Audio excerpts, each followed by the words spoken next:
Hello friends, good morning. നമ്മുടെ എല്ലാ TV സീരിയലിലേക്ക് എല്ലാവർക്കും സ്വാഗതം. അങ്ങനെ ടെൻ്റൊക്കെ കെട്ടി നമ്മുടെ സച്ചിയും രേവതിയും കൂടെ അവിടെ ടെറസിലിരിക്കുക.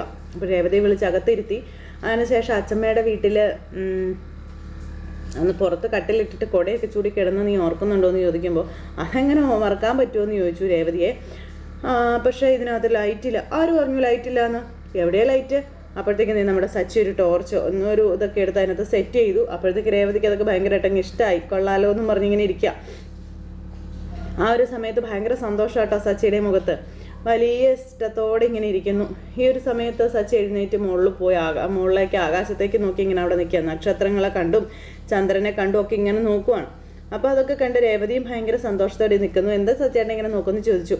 ദേ കണ്ടോ, അന്നത്തെ പോലെ തന്നെ നമ്മുടെ ചന്ദ്രൻ ഇപ്പോൾ പുറത്തേക്ക് വന്നു എന്ന് സച്ചി രേവതിയോട് പറയാം. എന്തിനാണെന്ന് നിനക്കറിയാവോ എന്ന് ചോദിച്ചു. എനിക്കറിയാം, നമ്മൾ നിലാവിനെ കുളിപ്പിക്കാൻ വേണ്ടിയിട്ടാണെന്നൊക്കെ പറഞ്ഞു. എന്തൊരു നിലാവല്ലേ എന്നൊക്കെ രേവതി അന്നേരം ചോദിക്കാം. അടുത്തെങ്ങും ഞാനിങ്ങനെ കണ്ടിട്ടേ ഇല്ല എന്നും രേവതി സച്ചിയോട് പറയും. സച്ചിയേട്ടൻ്റെ മനസ്സിലിപ്പോൾ ഏതെങ്കിലും ഒരു പാട്ട് വരുന്നുണ്ടോ എന്ന് ചോദിക്കുമ്പോൾ പാട്ടൊന്നും വരുന്നില്ല, നിനക്ക് പാട്ട് വേണമെന്ന് ചോദിച്ചു. വേണമെന്ന് പറഞ്ഞു. അപ്പോൾ വരാൻ പറഞ്ഞു. അങ്ങനെ സച്ചി രേവതിയെ വിളിച്ച് ടെൻറ്റിനകത്ത് കയറിയിരുന്ന് നല്ലൊരു പാട്ടൊക്കെ പാടാൻ നോക്കാം. പാടുന്നില്ലേന്ന് ചോദിക്കുമ്പോൾ ഞാൻ നല്ലൊരു പാട്ട് ആലോചിക്കട്ടെ എന്ന് സച്ചി പറയാം. ശരിയെന്നും പറഞ്ഞ രേവതി തൊട്ടരികിലിരിക്കുന്നു. ആ സമയത്ത് തന്നെ സച്ചിക്ക് നല്ലൊരു പാട്ടും കിട്ടി എന്ന് പറഞ്ഞു. എന്നാൽ പാടാൻ പറഞ്ഞു രേവതി. ആ സമയത്ത് നല്ലൊരു പാട്ട് നമ്മുടെ സച്ചി അങ്ങ് പാടി. നിലാവിൻ്റെ നീലഭസ്മ കുറി അണിഞ്ഞവളെ എന്നുള്ള പാട്ട്. അതൊക്കെ കേട്ട് നമ്മുടെ രേവതി ഇങ്ങനെ സച്ചിയെ തന്നെ നോക്കിയിരിക്കാം. അങ്ങനെ അവർ പാട്ടൊക്കെ പാടി ഇങ്ങനെ ഭയങ്കര സന്തോഷമായിട്ട്. സച്ചിനത് എന്നെ ഉദ്ദേശിച്ച് പാടിയതാണോ എന്ന് ചോദിച്ചു. പിന്നെ അല്ലാതെ ആ നിലാവ് എപ്പോഴും നിൻ്റെ മുഖത്ത് ഇങ്ങനെ തന്നെ ഉണ്ടാകുമെന്ന് സച്ചി പറയാം. അപ്പോൾ അമാവാസി രാത്രിയിലോ? ഇത് വെള്ളക്കുരുട്ട് ചോദ്യങ്ങൾ എന്നോട് ചോദിക്കരുത് കേട്ടോ. അമാവാസി രാത്രിയെ നീ എൻ്റെ അടുത്തുണ്ടല്ലോ, അപ്പോൾ നീയും നിലാവ് തന്നെയാണല്ലോ അല്ലേ എന്നൊക്കെ സച്ചി ചോദിച്ചിട്ട് എൻ്റെ മാത്രം നിലാവല്ലേ എന്നൊക്കെ ചോദിക്കാം. അത് മതി എനിക്ക്, അത് മാത്രം മതി എന്നൊക്കെ സച്ചി ഇങ്ങനെ രേവതിയോട് പറഞ്ഞു. അങ്ങനെ രണ്ടുപേരും കണ്ണൊക്കെ നോക്കിയിരുന്ന് അവർ കിടന്നങ്ങ് ഉറങ്ങി. ഇത് കഴിഞ്ഞതിന് ശേഷം പിന്നെ കാണിക്കുന്നത് രവിയേട്ടന് പാലുമായിട്ട് ചെല്ലുക ചന്ദ്രമതി. ഇന്നത് നിങ്ങൾ കുടിക്കാൻ പറഞ്ഞു. അപ്പോൾ എനിക്ക് രാത്രി പാല് വേണമെന്ന് ഞാൻ പറഞ്ഞിരുന്നില്ലല്ലോ, പിന്നെ ഇതിനെ ഇപ്പോൾ പാല് ഓർഡർ ചെയ്താലേ കൊണ്ടുവരാൻ പാടുള്ളൂ എന്ന് വല്ലതും ഉണ്ടോ സച്ചിട്ടാ? ഇത് ഹോട്ടലൊന്നും അല്ല, വീടാ. രവിയേട്ടൻ ഇത് കുടിക്കാൻ പറഞ്ഞു കയ്യിലേക്ക് കൊടുക്കുമ്പം രവിയേട്ടൻ ആ പാല് മേടിച്ചു. നിനക്ക് എന്നോട് പറയാനുണ്ടല്ലേ എന്ന് ചോദിച്ചു. അപ്പോൾ ഒരു ചിരിയൊക്കെ ചിരിച്ച് ചന്ദ്രമതി എന്ന് ഇരിക്കും കേട്ടോ. അപ്പോഴത്തേക്കും അമ്മ അങ്ങോട്ടേക്ക് വന്നു. വാ അമ്മ പാല് കുടിക്കുന്നു അമ്മേ. എനിക്കെങ്ങും വേണ്ടാന്ന് അമ്മ പറഞ്ഞു. നീ കഴിച്ചോളാൻ പറഞ്ഞു. നിന്റെ ഭാര്യ സ്നേഹത്തോടെ നിനക്ക് കൊണ്ടുവന്ന് തന്ന പാലല്ലേ എന്ന് അമ്മ ചോദിക്കുമ്പം അമ്മയ്ക്ക് പാല് വേണമെങ്കിൽ ഞാൻ കൊണ്ടുവരാമെന്ന് പറഞ്ഞു ചന്ദ്രമതി. വേണ്ട രവി, നീ ഇരിക്കെ, എനിക്ക് കുറച്ച് സംസാരിക്കാനുണ്ടെന്ന് അച്ഛമ്മ ഇങ്ങനെ പറയാം. അപ്പോഴത്തേക്കും ചന്ദ്രമതിയുടെ മുഖം അങ്ങ് വാടി കേട്ടോ. ഇങ്ങനെ നോക്കുക എന്താ സംസാരിക്കാനുള്ള എന്നുള്ള രീതിയിൽ. എന്താ അമ്മേ, എന്താ കാര്യം? അപ്പം നീ ശരിക്കും ഭാഗ്യവാനാ രവി. നിന്റെ 3 മക്കളും അവരവരുടെ ഭാര്യമാരും നിനക്കൊപ്പം ഈ വീട്ടിൽ തന്നെ കഴിയുകയല്ലേ എന്ന് അച്ഛമ്മ ചോദിച്ചു. അപ്പോഴത്തേക്ക് ഈ ഒരു ചിരിയൊക്കെ ചിരിച്ച് ചന്ദ്രൻ നിൽക്കുക കേട്ടോ. കല്യാണം കഴിഞ്ഞ് 1 മാസം തികയും മുൻപേ ഭാര്യയുടെ കയ്യും പിടിച്ചിറങ്ങി വേറെ താമസിക്കുന്നവരാണ് ഇന്നത്തെ കാലത്ത് അധികവും. എന്നാൽ നിന്റെ മക്കളെ അങ്ങനെയൊന്നും അല്ലല്ലോ എന്ന് പറഞ്ഞു. അമ്മ പറഞ്ഞതുപോലെ ഭാഗ്യം ചെയ്തവർ തന്നെ അമ്മേ ഞങ്ങളെന്ന് രവിയേട്ടനും അന്നേരം പറയാം. എനിക്ക് സന്തോഷമുള്ളൊരു കാര്യം തന്നെയാണ് അത്. ആകെയുള്ളൊരു വിഷമം സച്ചിക്കും രേവതിക്കും ഇവിടെ ഒരു മുറിയില്ല എന്നുള്ളതാണെന്നും മറ്റ് 2 മക്കളും ഭാര്യമാരും AC മുറിയിൽ കിടക്കുമ്പം ഹാളിലും ടെറസിലും ഒക്കെയാണ് സച്ചിയും രേവതിയും കിടക്കുന്നതെന്ന കാര്യം പറഞ്ഞു. എനിക്കതിൽ നല്ല വിഷമമുണ്ട് രവി എന്ന് പറഞ്ഞപ്പോൾ അമ്മേ അവിടെ കിടക്കുന്നതിൽ അവർക്കൊരു പ്രശ്നമില്ല എന്ന് ചന്ദ്രമതി. ഞാൻ വന്നിട്ട് നിനക്ക് കാര്യമായിട്ടും തന്നില്ലല്ലേ, തരണോ? അത് വാങ്ങിക്കാൻ വേണ്ടിയാണോ നീ ഇവിടെ നിൽക്കുന്നത് എന്ന് ചന്ദ്രമതിയോട് അന്നേരത്തേക്കും അച്ഛമ്മ ചോദിച്ചു. നിന്റെ മറ്റ് 2 മക്കളെയും മരുമക്കളെയും പോലെ അല്ല അവർ. എല്ലാ മക്കളെയും മരുമക്കളെയും ഒരുപോലെ കാണണമെന്ന് ഞാൻ നിന്നോട് പല തവണ പറഞ്ഞിട്ടുള്ളതല്ലേ എന്നിങ്ങനെ അച്ഛമ്മ ചോദിച്ചു. അവളെ വിട്ട് കളാമേ, അത് നോക്കിയിട്ട് കാര്യമൊന്നുമില്ല. അമ്മയെ പോലെ തന്നെ എനിക്കും വിഷമമുണ്ട്. നീയും രേവതിയും മുറി കിടന്നോളൂ, ഞങ്ങൾ ഹാളിൽ കിടന്നോളാമെന്ന് ഞാൻ അവനോട് പറഞ്ഞതാ, അതവൻ കേൾക്കണ്ടേ എന്ന് രവിയേട്ടൻ. നിന്റെ രണ്ട് മക്കളെ പോലെയാണ് സച്ചിയും രേവതിയും. സുഖമില്ലാത്ത നിന്നെ ഹോളിൽ കിടത്തി അവർ മുറിയിൽ കിടക്കുവോ എന്ന് അച്ഛമ്മ ഇങ്ങനെ ചോദിക്കുക. പിന്നെ എന്ന് പറഞ്ഞ് ചന്ദ്രൻ നിൽക്കുക അവിടെ. അവർക്ക് 2 പേർക്കും ഈ വീട്ടിലൊരു മുറി വേണം രവി, അതുണ്ടാവണം. ഹാളിലും ടെറസിലുമായിട്ട് അവരെ കിടത്തുന്നത് ഒട്ടും ശരിയായിട്ടുള്ള കാര്യമല്ല. ഒരു മുറി കൂട്ടിയെടുക്കണമെന്ന് അച്ഛമ്മ പറയാം. അപ്പോഴത്തേക്കും ചന്ദ്രമതിയുടെ മുഖം അങ്ങ് വല്ലാണ്ടായി. ഞാനത് ആലോചിച്ചതാണമ്മേ. വീടിനോട് ചേർന്ന് സൈഡിൽ മുറി എടുക്കുന്നത് ബുദ്ധിമുട്ടുള്ള കാര്യമാണ്. മുകളിലൊരു മുറി കിട്ടുന്നതായിരിക്കും സേഫ്, അതായിരിക്കും നല്ലതെന്നും പറഞ്ഞു. ഒരു മുറി കൂട്ടിയെടുക്കാമെന്ന് വർഷയുടെ അമ്മ പറഞ്ഞതല്ലായിരുന്നു? എത്ര ലക്ഷം വേണമെങ്കിലും അതിനു വേണ്ടി ചിലവാക്കാൻ അവർ തയ്യാറുമായിരുന്നല്ലോ.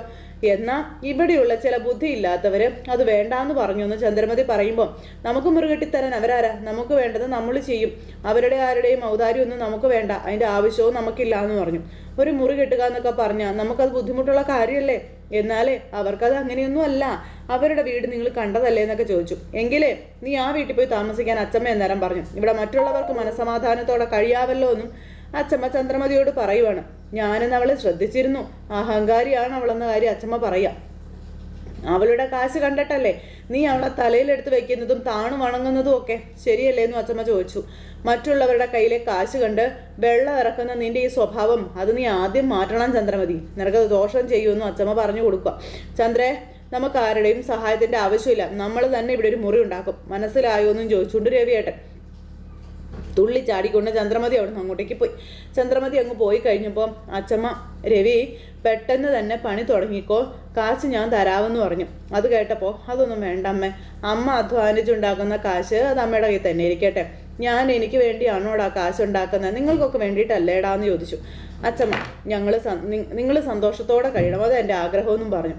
കാശ് എത്ര വേണമെന്ന് നീ ഞാൻ തരാമെന്ന് പറയുമ്പം, അതൊന്നും വേണ്ടമ്മേ, ഞാനത് ചെയ്തോളാവെന്ന് പറഞ്ഞു. അത് കഴിഞ്ഞ് പിന്നെ അച്ഛൻ എല്ലാവരെയും വിളിച്ചങ്ങനെ ഇരുത്തി. എന്നിട്ട് എല്ലാവരോടും പോയിട്ട് ഈ ഒരു കാര്യം സംസാരിക്കാൻ വേണ്ടിയിട്ടാണ് വിളിച്ചത്. അപ്പോഴത്തേക്ക് ശ്രുതി വന്നിരുന്നിട്ട്, അച്ഛൻ എന്തിനാ ഞങ്ങളെല്ലാവരെയും വിളിച്ചേ, ഞങ്ങളോട് എന്താ പറയാനുള്ളേ?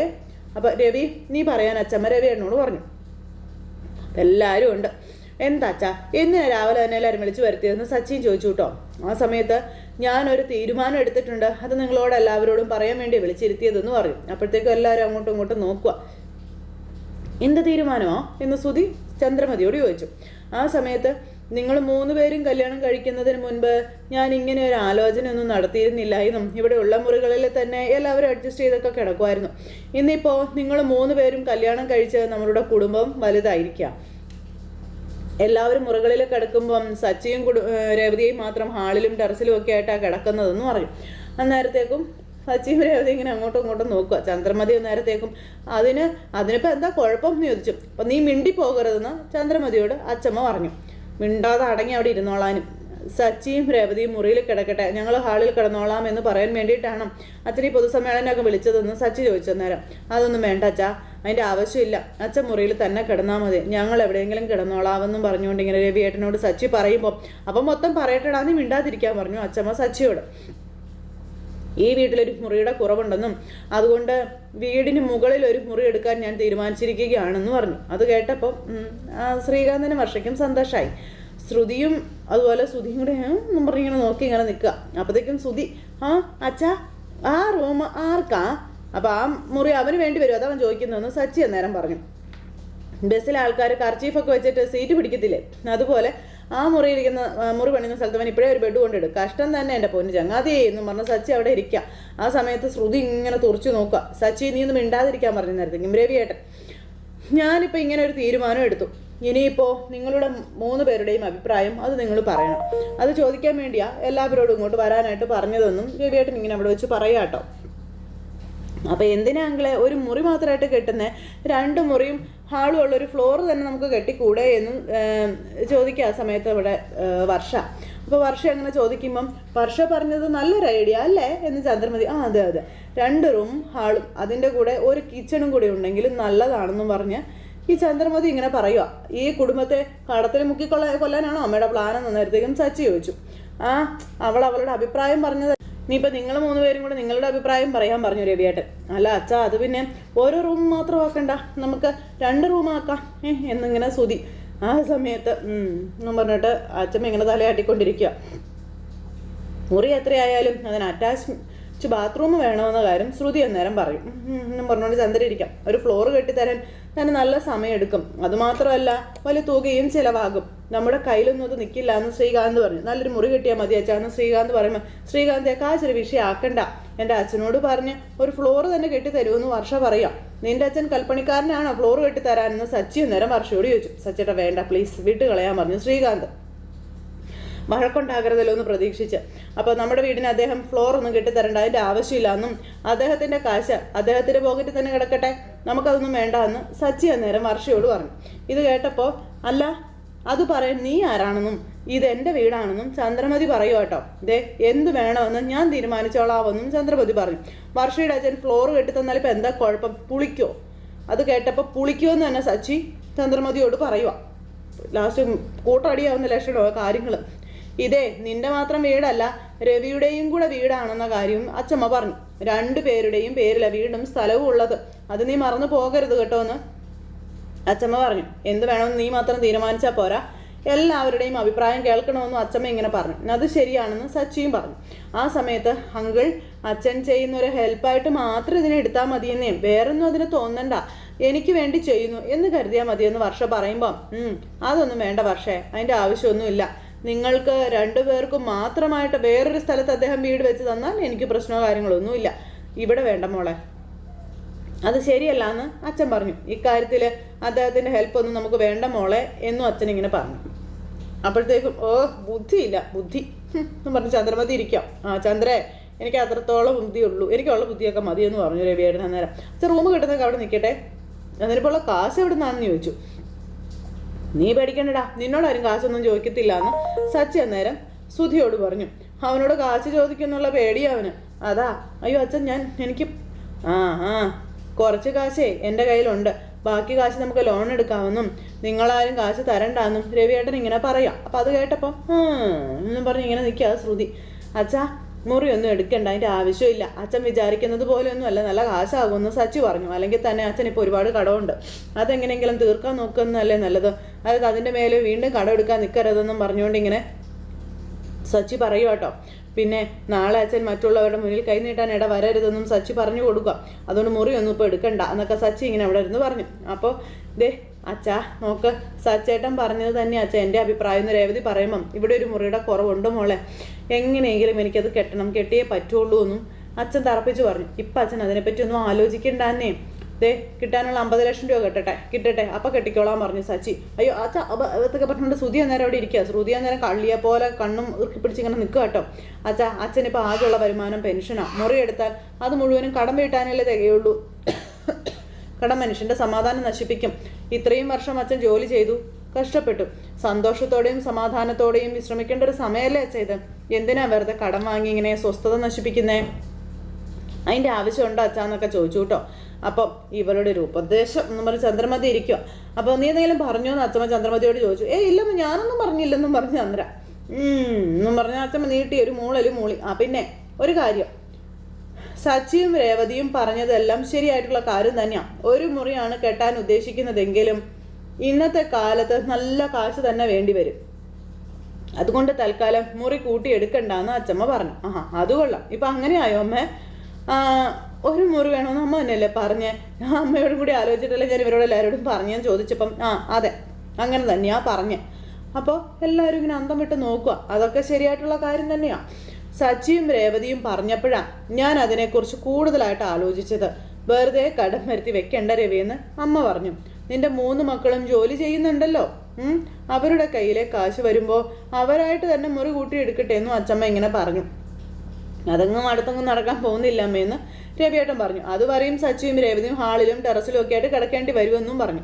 അതെനിക്ക് സങ്കടമുള്ള കാര്യമാണെന്ന് രവിയേട്ടൻ പറയാം. അപ്പം അത് കേട്ട് അമ്മയും സങ്കടത്തോടെ ഇരിക്കുക കേട്ടോ. ഒരു മുറി കൂട്ടിയെടുക്കാൻ ഞാൻ ആലോചിച്ചതും അതുകൊണ്ട് തന്നെയാണെന്നും അച്ഛനിങ്ങനെ എല്ലാവരോടുമായിട്ട് പറഞ്ഞു. ആ സമയത്ത് അതൊന്നും സാരമുള്ള കാര്യമല്ല അച്ഛാ, ഞങ്ങൾ എവിടെ വേണമെങ്കിലും കിടന്നോളാമെന്നും ഞങ്ങൾക്കൊരു പ്രശ്നവും ഇല്ല എന്നും രേവതി ഇങ്ങനെ അച്ഛനോട് പറയുക. അത് കേട്ടപ്പം അതെ അച്ഛാ, ദേ അതോർത്ത് അച്ഛൻ വിഷമിക്കേണ്ട ഒരു കാര്യവുമില്ല, ഞങ്ങൾക്ക് കിടന്നുറങ്ങാൻ പട്ടുമെത്തയും മുറിയൊന്നും വേണമെന്നില്ല അല്ല രേവതി? അങ്ങനെയൊന്നുമില്ല എന്ന് രേവതിയും സച്ചിയും കൂടി ഇങ്ങനെ അച്ഛനോട് പറയുമ്പം ഇവരെ അട്ടകളെ പോലെ അട്ടയെ പിടിച്ച് മെത്തേ കിടത്തിയാലും അതവിടെ കിടക്കില്ല, അതിങ്ങനെ പോകുമെന്ന് ചന്ദ്രമതി അന്നേരം ഇവരെ കളിയാക്കി അങ്ങ് പറഞ്ഞു. മെത്തയിലെ സുഖം ശാശ്വതമല്ലെന്ന് അട്ടയ്ക്ക് അറിയാം, അതുകൊണ്ട് അത് കിടക്കാത്തതെന്ന് നമ്മുടെ രേവതി ചന്ദ്രമതിക്ക് നല്ല മറുപടിയും കൊടുത്തു. കൊടു കൈയെന്ന് പറഞ്ഞ് സച്ചി കൈ അടിച്ച് രേവതിക്ക് കയ്യും കൊടുത്തു. ചന്ദ്രമതിക്ക് സഹിക്കുമോ? അപ്പോൾ ശ്രുതിയൊക്കെ ഇങ്ങനെ നോക്കുക. അപ്പം അച്ചമ്മയും രവിയേട്ടനും ഭയങ്കര ചിരി. അമ്മേ, എല്ലാവരും മുറി കിടക്കുമ്പം സച്ചിയും രേവതിയും മാത്രം ഹാളിലും ടെറസിലും ഒക്കെ ആയിട്ടാണ് കിടക്കുന്നത്. അത് ശരിയായിട്ടുള്ള കാര്യമല്ലല്ലോ അമ്മയെന്ന് പറയും. അവർക്കും ഒരു മുറി വേണ്ടേ അമ്മേ എന്നിങ്ങനെ രവിയേട്ടൻ ചോദിച്ചപ്പം അതെ, അവർക്കും ഒരു മുറി വേണമെന്ന് അച്ചമ്മ. അതിനെ ഞാനൊരു വഴി കണ്ടുവച്ചിട്ടുണ്ടെന്ന് പറഞ്ഞു. അതെന്ത് വഴിയാ ഇങ്ങനെ ഇവർ അങ്ങോട്ടും ഇങ്ങോട്ടും ഇങ്ങനെ നോക്കുക കേട്ടോ അച്ചമ്മയുടെ വഴി എന്താണെന്ന്. എന്ത് വഴി അച്ചമ്മേ? രവിയും ചന്ദ്രയും ഇപ്പം നിങ്ങൾ ഉപയോഗിക്കുന്ന മുറി തന്നെ ഉപയോഗിക്കാം. പിന്നെയുള്ളത് 2 മുറികളാണ്. ആ മുറികളിൽ നിങ്ങൾ 3 ജോഡികളും മാറി മാറി കിടക്കുക. അതാ ചെയ്യേണ്ടതെന്ന് പറഞ്ഞപ്പോഴത്തേക്കും ശ്രീകാന്തും വർഷയും ഹാപ്പിയായി. അപ്പോഴത്തേക്കും ശ്രുതിയും ആകെ ഞെട്ടി. മാറി മാറി കിടക്കാനൊന്ന് ചന്ദ്ര ചോദിച്ചു. ഒരു റൊട്ടേഷൻ പോലെ. അല്ല അച്ചമ്മേ, അതല്ല ഉദ്ദേശിച്ചേ? അതെ, അങ്ങനെയാ അമ്മ ഉദ്ദേശിക്കുന്നതെന്ന് രവിയേട്ടനും പറഞ്ഞു. അല്ല അമ്മേ? അതെ അതെ, അത് തന്നെയാണ് ഞാൻ ഉദ്ദേശിച്ചതെന്ന് അച്ചമ്മ പറയാ. അത് കേട്ടപ്പോൾ സച്ചിക്കും രേവതിക്കും വലിയ തരക്കേടൊന്നും തോന്നിയില്ല. ഒരാഴ്ച സച്ചിയും രേവതിയും ഹാളിൽ കിടക്കുക. അടുത്ത ആഴ്ച സുധിയും ശ്രുതിയും ഹാളിൽ കിടക്കണം. അപ്പോഴത്തേക്കും എന്ന് പറഞ്ഞു 2 കൂടി ഇങ്ങനെ അങ്ങോട്ടും ഇങ്ങോട്ടും നോക്കുക. എന്നും പറഞ്ഞു. അതിൻ്റെ അടുത്ത ആഴ്ച ശ്രീകാന്തും വർഷയും ഹാളിൽ കിടക്കണം. എന്താ, അത് നല്ല ഐഡിയ ആണെന്ന് ശ്രീകാന്തും വർഷയും പറഞ്ഞു കേട്ടോ. അപ്പോൾ സുധി, അല്ല അമ്മ, അച്ചമ്മേ ഈ എന്തിനാ വെറുതെ ഇങ്ങനെ ഒരു തീരുമാനമൊക്കെ എടുക്കുന്നത്? അതിൻ്റെ ആവശ്യമൊക്കെ ഉണ്ടോ? സച്ചിയും രേവതിയും ഹാളിലും ടെറസിലും ഒക്കെ ആയിട്ട് കിടന്നോളാമെന്ന് പറഞ്ഞതല്ലേ? ഏയ്, അത് നേരത്തെ ഇപ്പോൾ നോമങ്ങനെ പറയില്ല എന്ന് നമ്മുടെ സച്ചി അന്നേരത്തേക്കും പറഞ്ഞു. എന്ന് പറഞ്ഞുകൊണ്ട് ശ്രുതിയൊക്കെ അവിടെ അങ്ങനെ നിൽക്കുക. അപ്പോൾ എന്തായാലും മുറിയുടെ കാര്യത്തിൽ ഒരു തീരുമാനം എടുത്തു നമ്മുടെ അച്ചമ്മ. അപ്പോൾ അത് കേട്ട് കഴിഞ്ഞപ്പോൾ നമ്മുടെ ചന്ദ്രയ്ക്ക് അത് ഇഷ്ടപ്പെട്ടില്ല. ചന്ദ്ര അത് ഇടങ്കോലിട്ട് സംസാരിക്കാനായിട്ട് അമ്മയുടെ അടുത്തേക്ക് ചെന്നു. അമ്മ അതൊക്കെ ബുദ്ധിമുട്ടാകുമെന്ന് പറഞ്ഞു. എന്ത് ബുദ്ധിമുട്ടാന്ന് ചോദിച്ചു. സച്ചി ചാടി എങ്ങ് കയറി. എടാ, നിനക്ക് ബുദ്ധിമുട്ടുണ്ടോ? ഇല്ലെന്ന് ശ്രീകാന്ത് പറഞ്ഞു. പക്ഷെ നിനക്ക് ബുദ്ധിമുട്ടുണ്ടോ? അപ്പോൾ ആർക്കും ബുദ്ധിമുട്ടില്ല, പിന്നെന്താ ബുദ്ധിമുട്ടാന്ന് സച്ചി ചോദിക്കുക. അങ്ങനെ ശ്രുതിയുടെ മുറി പോകുമെന്നുള്ള ടെൻഷൻ അവർക്കും. അവരെ ഏത് വീട്ടിലെങ്കിലും വളരട്ടെ, ഈ വീട്ടിൽ വന്നാൽ ഇവിടുത്തെ സാഹചര്യങ്ങളുമായിട്ട് ഒത്തു കഴിയണം, അതാ വേണ്ടതെന്ന് അച്ചമ്മ പറയുക. രേവതി അങ്ങനെയല്ലേ കഴിയുന്നത് അല്ലേ? അതുപോലെ തന്നെ 2 പേരും കഴിയണമെന്നും വർഷയോടും ശ്രുതിയോടും അച്ചമ്മ പറഞ്ഞു. ചന്ദ്രമതിയുടെ വായ അട്ടപ്പിച്ച് കളഞ്ഞു കേട്ടോ മുറിയുടെ കാര്യത്തിൽ. ഇനി ചന്ദ്ര വാ തുറക്കരുതെന്നും ചന്ദ്രയോട് എന്നിട്ട് അച്ചമ്മ പറയാം. രേവതിക്ക് ഹാളിലും ടെറസിലും കിടക്കാമെങ്കിൽ ഇവർക്ക് 2 പേർക്കും കിടക്കാം, അതിൽ മാറ്റമൊന്നുമില്ല എന്നും നമ്മുടെ അച്ചമ്മ പറയുവാണ്. ഈ വീട്ടിലെ എല്ലാവരും ഒരുപോലെ, ആർക്കും മാറ്റമൊന്നുമില്ലെന്ന് പറഞ്ഞാൽ നമ്മുടെ അച്ചമ്മ നല്ല കടുംവെട്ട് തീരുമാനം ചന്ദ്രമതിക്ക് അറ്റാക്ക് വരുന്ന രീതിയിൽ എടുത്ത് പോകുന്നിടത്ത് കഥ അവസാനിച്ചപ്പോൾ എല്ലാവരും കാത്തിരുന്ന് കാണണേ. എല്ലാവർക്കും നല്ലൊരു ദിവസം ആശംസിക്കട്ടോ.